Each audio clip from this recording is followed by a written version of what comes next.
মাগরিবের আজানের পরপরই ঘরদোর গুছিয়ে ঝাড়ু দেওয়া হয়েছে। সাইব আর সায়েম তার ছোট খালাম্মার ছেলে নাফিস সহ দোতলা থেকে সোফা টানাটানি করে হয়রান হয়ে পড়েছে। রোজা আর তার খালাতো বোনটা নতুন বেডশিট, বালিশের কাভার আর ঘরের পুরানো পর্দা সরিয়ে নতুন পর্দা পরিয়েছে। মেহুল আর শান্তাকে সাজিয়া বেগম ফোন করে আসতে বলেছেন। সরিষাবাড়ি থেকে তাদের দুজনের বাড়ির পথ হেঁটে গেলে 10-12 মিনিট। দুজনেই একসাথে এসেই সাজিয়া বেগমের কথায় সুজনা সেসবে কিছুই জানে না। এক আকাশ ভয়, সংকোচন, জড়তা নিয়ে ঘরে একটা কোণায় দখল করে বিষণ্ণ মনে বসে থাকার পরই যখন বান্ধবীদের গলার আওয়াজ শুনতে পেল, এক নিমিষে মনটা ভালো হয়ে গেল তার। রুম থেকে বেরিয়ে হতে দেখল পুরো বাসায় রং পাল্টে গেছে। যেই দিকে চোখ যায় রঙিন আর রঙিন। শান্তা আর মেহুলকে জড়িয়ে ধরে চুপটি করে ছিল সে অনেকক্ষণ। তার বুক যে কাঁপছে বন্ধুরা কি টের পায়? সুজনা এমন অবস্থা থেকে তারা দুজনেই হাসল। মেহুল তার গালে দুপাশে হাত রেখে বলল, আমাকে ওই দিন কিন্তু খুব বকেছিলি। ভাগ্যিস তোকে নীল শাড়িটার মালিকানা দিয়েছিলাম। কোথায় পেতি না হয় মাস্টারমশাইকে? সুজনা আবারও ঝাপটে ধরে বলল, আমার ভয় ভয় করছে রে।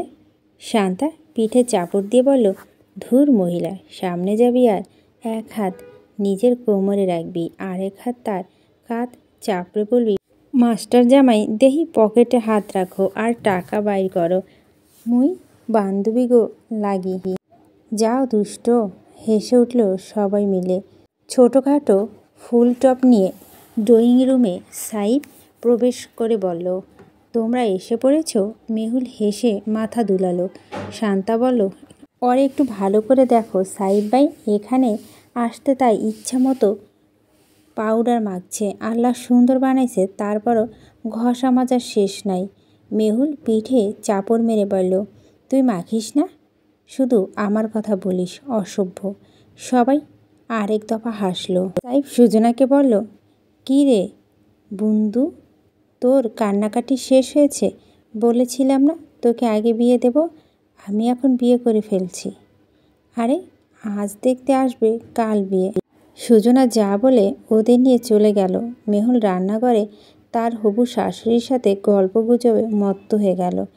আর শান্তাকে ডেকে সাজিয়া বেগম সেই শাড়ি চুড়ির প্যাকেটটা ধরিয়ে দিল। ঘড়ির কাঁটা 7:30 পড়তে পড়তে রাস্তার গাড়ি হর্নের আওয়াজ শোনা গেল। পাশে বিল্ডিং থেকে সুজনাদের প্রতিবেশীরা উকিঝুঁকি দিয়ে দেখছে সুজনার হবু বরকে দেখা যায় কিনা।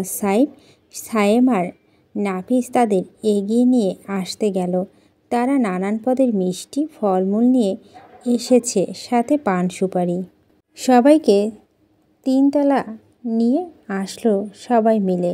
ড্রয়িং রুমে প্রবেশ করতেই সাজিয়া বেগম আর রাশেদা বেগম তাদের পরিচয় করে দিল কলা কৌশল বিনিময় করে। সালমা বেগম ঘরে এক কোণে ওই কোণায় চোখ বুলিয়ে জানতে চাইল তারা মা মেয়ে কোথায়।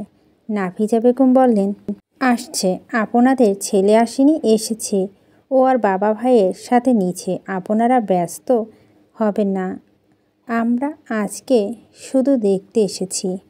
তারা কিসের, মাত্রই তো এলেন, বসুন।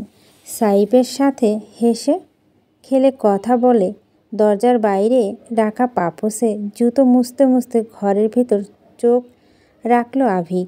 সাইব বলল, সমস্যা নেই, জুতো নিয়ে ঢোকা যাবে। সায়েম আন্টিকে ডেকে আন, আপনি ভিতরে গিয়ে বসুন, আমি বাকিদের নিয়ে আসছি। আভিক জুতো মুছতে মুছতে বলল, নো প্রবলেম। সালমা বেগমরা সবাই ভিতরে ঘরে চলে গেল। সাইব ডেকেছে শুনে সাজিয়া বেগম দ্রুত চলে এলো ড্রয়িং রুমে।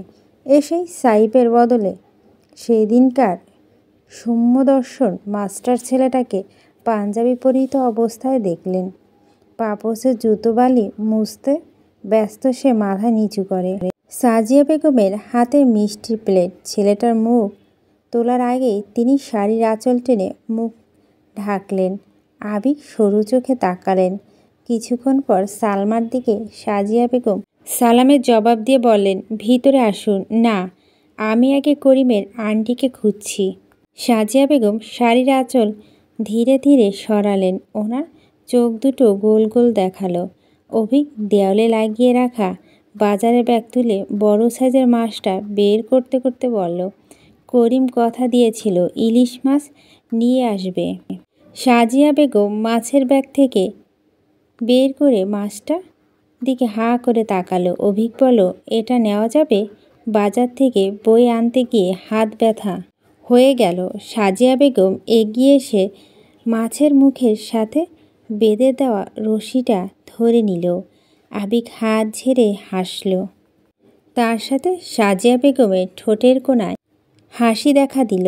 তিনি নিজে অন্য হাতে প্লেট দেখিয়ে বলল, করিম কি হাতে বানানো মিষ্টি খায়? অভিক চামচ তুলে মিষ্টি কেটে খেলো নিজে। হবু শাশুড়িকে খাইয়ে দিল। বলল, ভালো ছিল, এবার বাকিদের নিয়ে ভিতরে আসা যায়? আজ কিন্তু আমি থেকে যেতে এসেছি। নতুন পাটি আর বালিশ কেনা আছে। আবিক হেসে মাথা পেছনটাতে হাত বুলালো।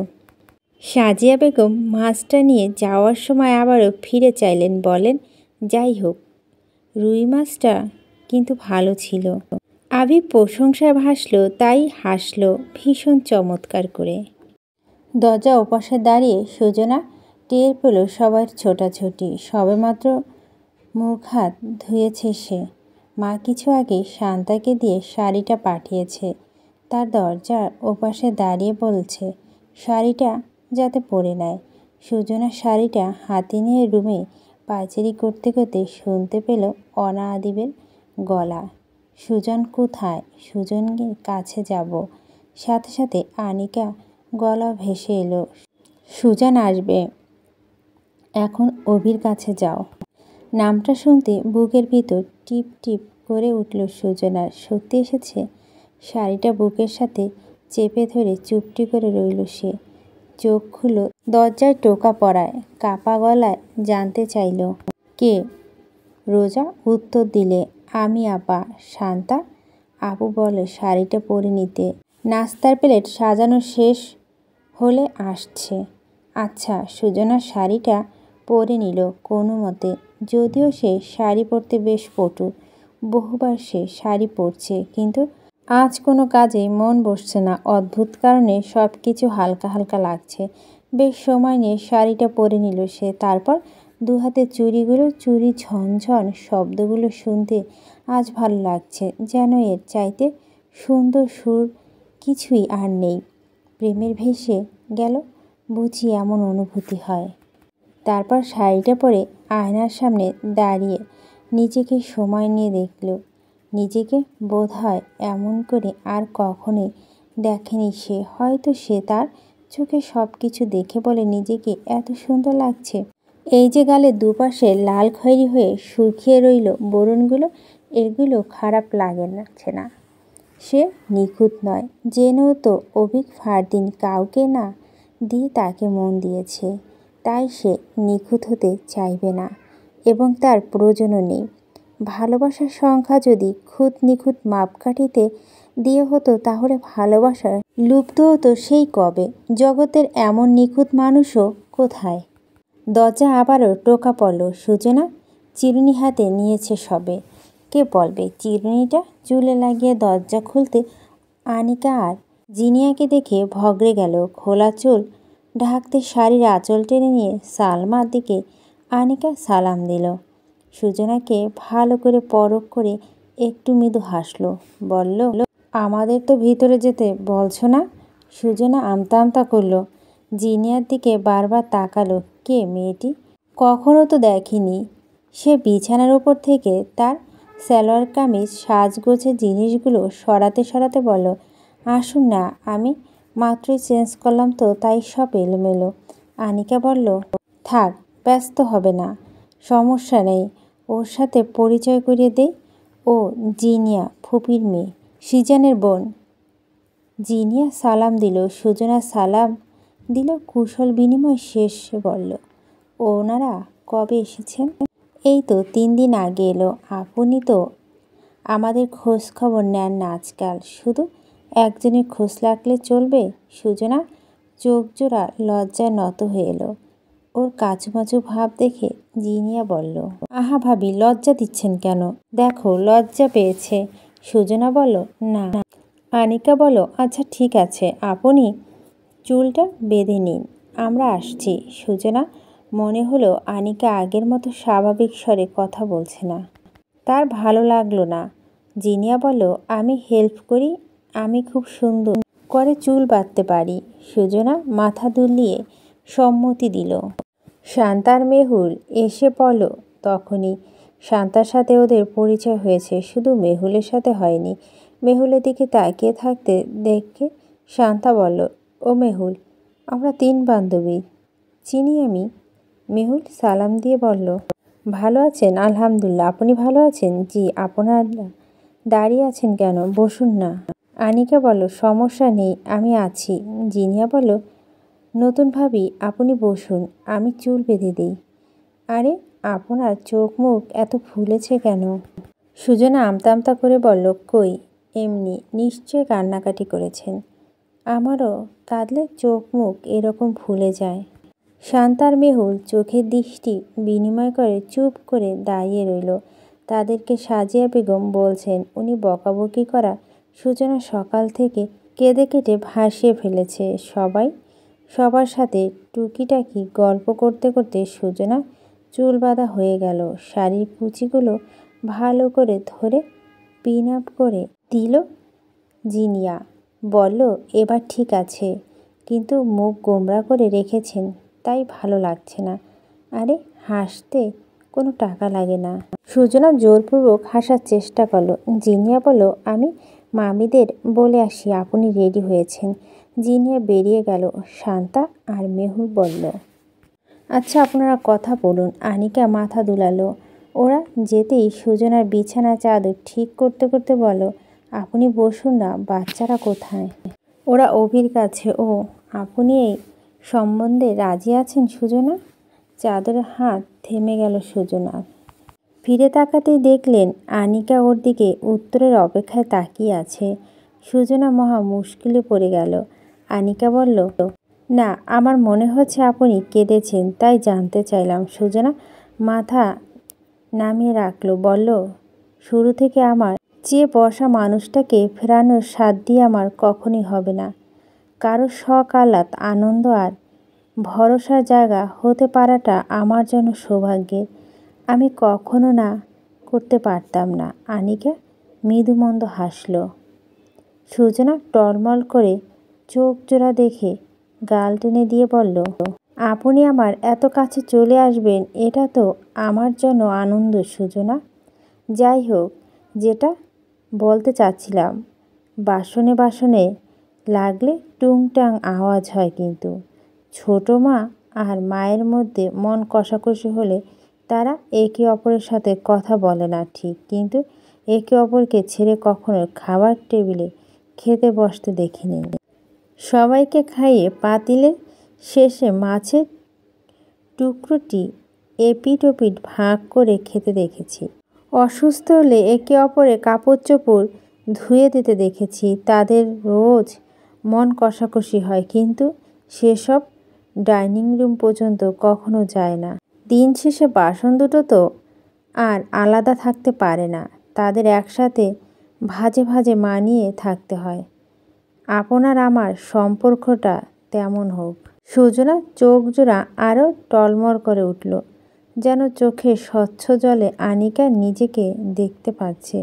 সে বড্ড আলতো হাসল। সুজনা থুতনি ছুঁয়ে বলল, আপনার ম্যাম দেখলে বলবে তার ম্যাডামকে আমি কাঁদাচ্ছি, তবে এই সুযোগ না দিলে কি চলে?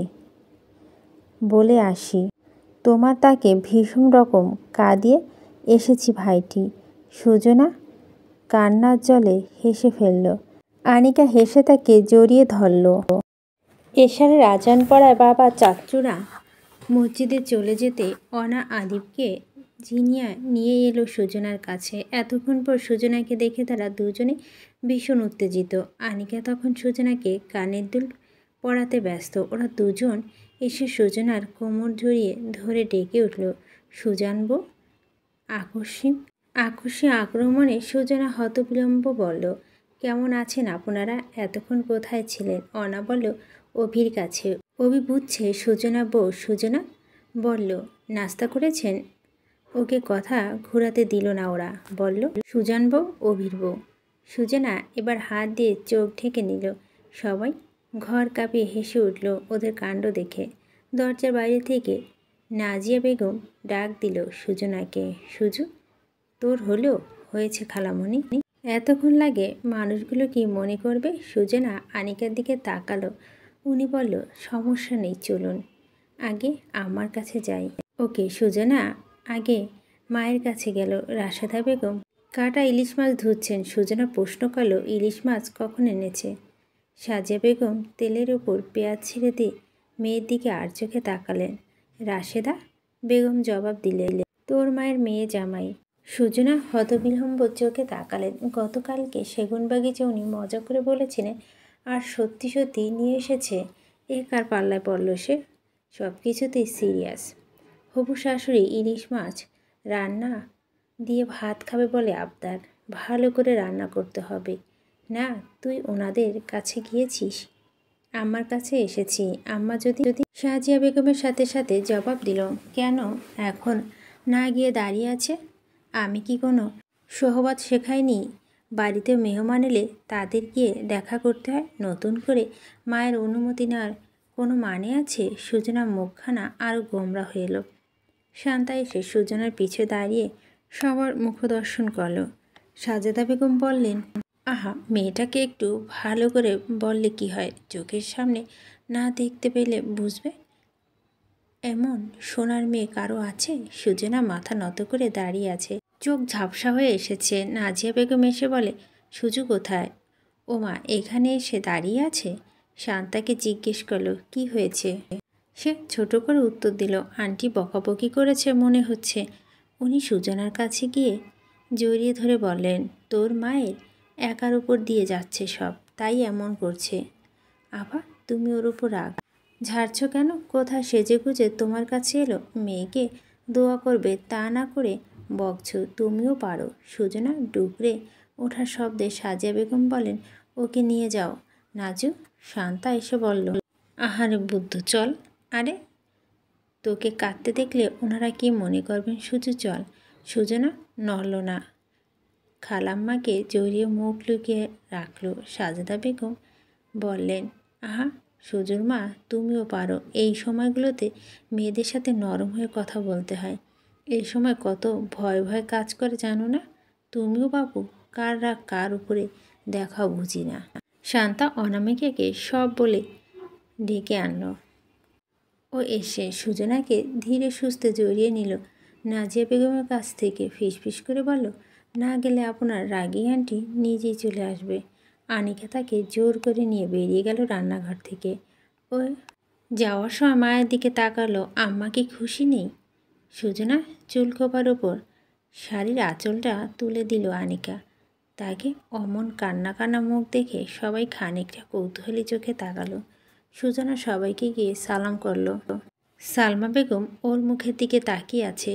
আঞ্জুমানা বেগমকে সালাম করতে যেতেই উনি বলেন, বসো বসো মেয়ে, কখন থেকে তোমাকে দেখার জন্য অপেক্ষা করে আছি। কি হয়েছে? মন খারাপ কেন? আমরা এসেছি বলে মন খারাপ হয়েছে? খুশি হওয়ার কথা। আনিকা ইশারায় কিছু বলে উনি বললেন, এখন সালাম করেছ তাতে চিনতে পেরেছে। সুজনা জেসমিন বেগমের দিকে তাকালেন। সেই বাড়ির সবাই চেহারার ধরনের সাথে মিল আছে। উনি অভির ফুপি। জেসমিন বেগম হাসলেন। সুজনার সাথে বললেন, আমার তো আজ নিয়ে যাচ্ছি না। এত কেঁদে কেটে চোখ মুখ ফুলিয়ে ফেললে হবে না। সুজনা স্বাভাবিক হওয়ার চেষ্টা করল। সরল মুখে সামনা বেগমের দিকে তাকাতেই উনি বললেন, তুই এত শুকিয়েছিস কেন? এইটুকুনি মেয়ে, এত কিসের চিন্তা? সবসময় খ্যাত খ্যাত করে কথা বলা মানুষটা এত মমতা জড়িয়ে কথা বলছে দেখে সুজনার চোখ দুটো বারবার ঝাপসা হয়ে উঠছে। সুজনা আশায় হইচই বেড়ে গেল। জিনিয়া বলল, মামি, মামাদের আসতে বলি। সালমা বেগম মাথা নাড়ালেন। আনিকাকে ডেকে কানে কানে কি ফিসফিস করে বলেন। আনিকা মাথা তুলে রুম থেকে চলে গেল। জেসমিন বেগম টুকটাক প্রশ্ন জানতে চাইল সুজনার কাছ থেকে। তার বাবা কোন স্কুলে মাস্টারি করত, চাচা জেঠু ফুপু কয়জন, তার দাদা বাড়ি কোথায়, নানা বাড়ি কোথায়, কবে তারা এই শহরে এসেছে, এইসব। সুজনা একটু স্বাভাবিক হলো ওনার সাথে কথা বলতে গিয়ে। জানতে চাইলেন দাদুকে নিয়ে আসেনি কেন। উনি বললেন মায়ের শরীরটা খারাপ যাচ্ছে, তাছাড়া তানিয়াও বাচ্চা নিয়ে আসতে পারে না, তাই দুজনে রেখে এসেছি। আনিকা সাজিয়া বেগমকে নিয়ে আসলেন। তারপর আজিম সাহেব আর আহনা প্রবেশ করতেই পিনপত নীরবতা নেমে এলো। সুজনা উঠে গিয়ে সালাম করতে উনি মাথায় হাত বুলিয়ে বললেন, অভিক ফারদিন তো এই ঘরে ভীষণ অধৈর্য হয়ে পড়েছে। কেউ তাকে দেখা দেয় না, তাকে দেখতেও আসে না, কি এক জ্বালা। সবাই একসাথে হেসে উঠল। সুজনা লজ্জা পেয়ে মাথা নামিয়ে নিল। আজমিন সাহেব অভিককে উদ্দেশ্য করে ডাকল, অভিক, ফারদিন। কেউ একজন অভিককে বলল তার বাবা ডাকছে। সে ফোন থেকে মনোযোগ সরিয়ে ড্রয়িং রুম পার করে এসে বলল, জি বাবা, এদিকে আসা যায়। অভিক এলো, তবে ঘরের সবাইকে দেখে বাইরে দাঁড়ালো। ওখান থেকে সুজনাকে খানিকটা দেখা গেল। সেই খানিকটাই দেখার মাঝে দুজন দৃষ্টি বিনিময় হলো। অভিকের সেই চিরাচরিত অভ্যাস অনুযায়ী ভুরু নাচাতে দেখে সুজনা হাসল। আবিক মাথা নিচু করে ঘরের দরজা পার হয়ে ভিতরে এলো। আজিম সাহেব সাজিয়া বেগমকে বললেন, মশাইয়ের সাথে আপনার আলাপ হয়েছে? অভিক বলল, আমাদের অনেক দিনের আলাপ। সাজিয়া বেগম মৃদু হাসলেন, বাহ, তাহলে তো ব্যাপার স্যাপার বহুদূর এগিয়েছে। অভিক মাথা দুলালো। সালমা বেগম ব্যাগ থেকে ছোট সাইজে লাল রাঙা একটা বক্স বের করে দিলেন আজিম সাহেবকে। উনি সেটি খুলে সাজিয়া বেগমকে বললেন, বাকি কথা এটার পরেই হোক।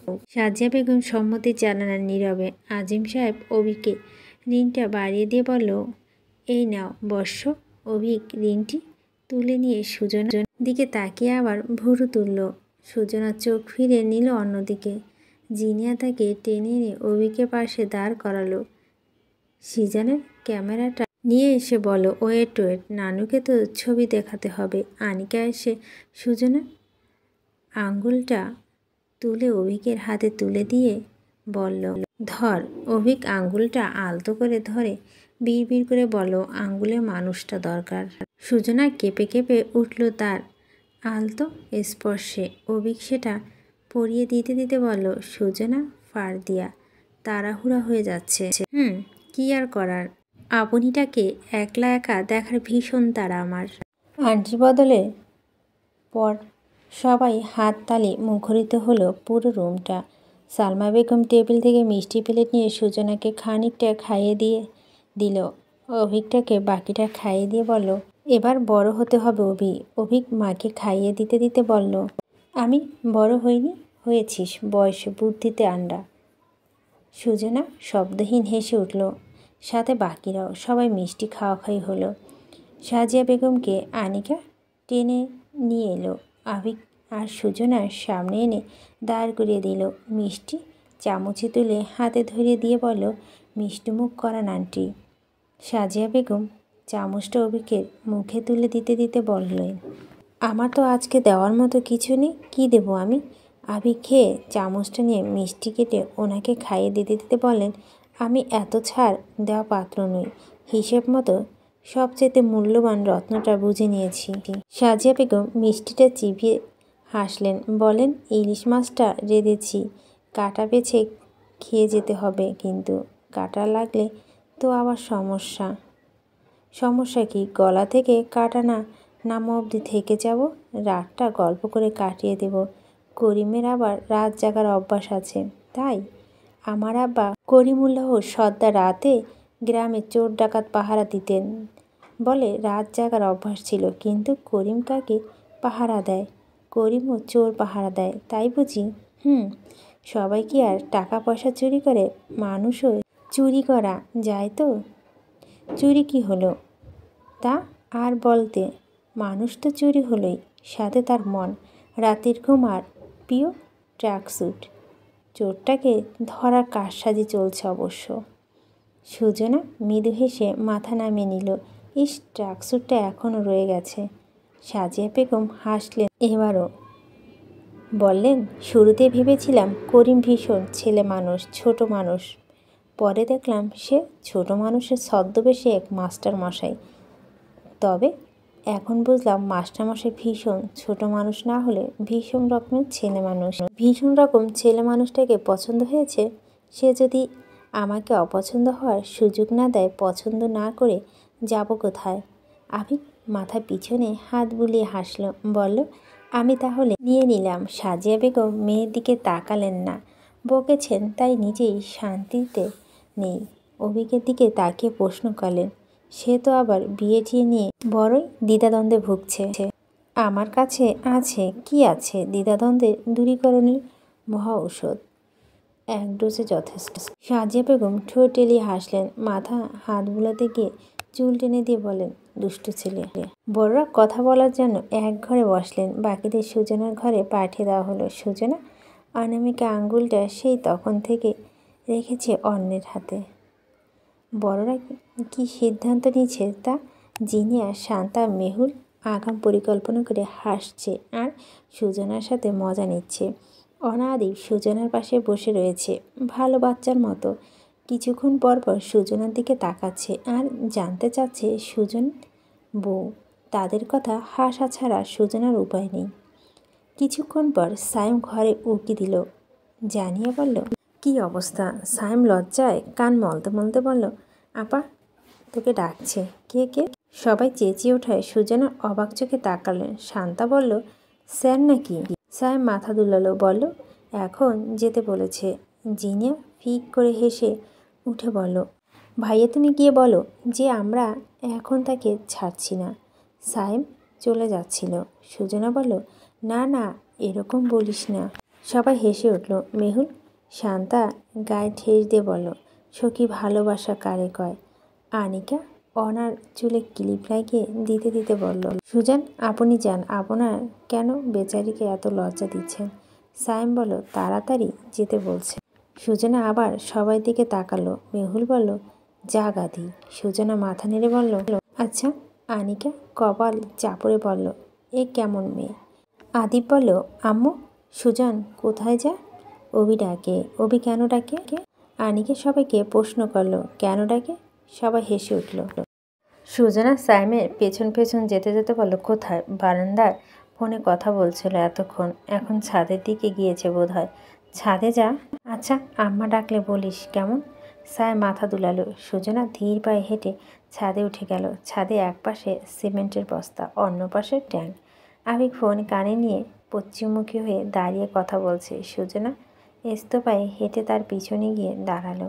আবিকের কথা শোনা পর সুজনা বুঝতে পারল অভিক দাদুর সাথে কথা বলছে। সুজনা আশা টের পেয়ে সে পিছনে ফিরে তাকালো। সুজনা লাজুকতায় ন্যায় তাকালো। অভিক ফোনটা কেটে পকেটে রেখে তার দিকে ফিরতেই সুজনা খুব ধীর গতিতে পিছিয়ে গিয়ে হাসল। অভিক এগোতে এগোতে দুষ্টুমি ছলে বলল, দেরিতে আসা আমার অভিমান জমেছে প্রথম দিনের মতো। সুজনা হেসে পিছিয়ে গিয়ে বলল, প্রথম দিন কি করেছি? আপনাকে পেছন থেকে ডেকেছিলাম আর আপনি বৃষ্টিতে ভিজে ভিজে পালাচ্ছিলেন সেগুন বাগিচায়। যাওয়ার তারা পড়েছিল সেই দিন। থেমে গেল সুজনা। অভিজ্ঞ থামল। তার সুজনার দূরত্ব মেপে নিল। ঠিক এক হাত দূরে সুজনা দাঁড়িয়ে। অনামিকা পরা আংটিটা এখনও অন্য হাতে মোড়াচ্ছে। অভি এক হাত দূরত্ব কমিয়ে আধা হাত দূরত্ব গিয়ে দাঁড়ালো। বলল, আমার কাছে আসার তাড়া ছিল। আমি সেই দিন একটা বিলত পাশ ছেলেকে বোকা বানাতে গিয়েছিলাম। পরে কি হলো? আমি নিজে বোকা হয়ে গেলাম। তারপর সেই একটুখানি নিকটে আসা সুজনা তার দিকে পুরোপুরি তাকিয়ে হাসল। অভিক তার দুপাশে রেলিংয়ে হাত ঠেকিয়ে তাকে ঘিরে দাঁড়ালো।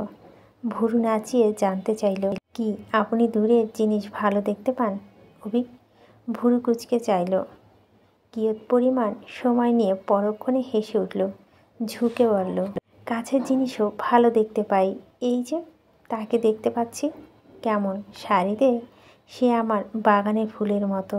আজ থেকে সে শাড়িটা তার, আর সে একান্তই আমার। শিরশিরে অনুভূতি হলো সুজনা তার হাতটা অন্য 5টা আঙ্গুলের ভাঁজে বন্দি হওয়ায়।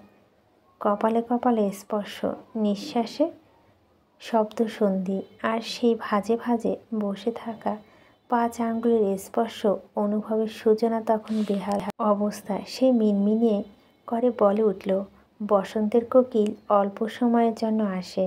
আমার ভীষণ ভয় হয় ভালোবাসাকে যে সবাই বসন্ত বলে।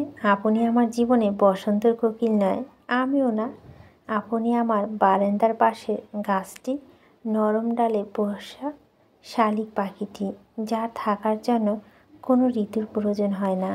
সে ডাকে, গান গায়, আমি কথা না বললে রাগ করে, মুখ গোমড়া করে, ভিজে এসে আমায় দেখিয়ে দেখিয়ে পালক ছাড়ে। আপনি সে শালিক পাখিটির মতো। আপনি থাকলে আমার জন্য সব ঋতু বসন্ত। কোকিলের বৈশিষ্ট্য তো অল্পটুকু, আর একটুখানি ভালোবেসে কি মন ভরে? আমার একটুখানিতে পোষাবে না। আমি সুজনাকে ভীষণ রকম ভালোবাসার জন্য ভালোবেসেছি, একটুখানি নয়। তারপর সুজনা সেই অনামিকা আঙ্গুলটা বোধহয় রেগে গিয়ে বাঁকা হয়ে বসলো তাতে। ভালোবেসে একটুখানি ছোঁয়া, তার তো আরও একটু বেশি চায়। ভালোবাসা কি কম বলতে কোনো শব্দ হয়? গল্পের অংশটি ভালো লাগলে অবশ্যই লাইক, শেয়ার করবেন, কমেন্ট করবেন। গল্পটি কিন্তু আমার কাছে ভীষণ ভালো লেগেছে।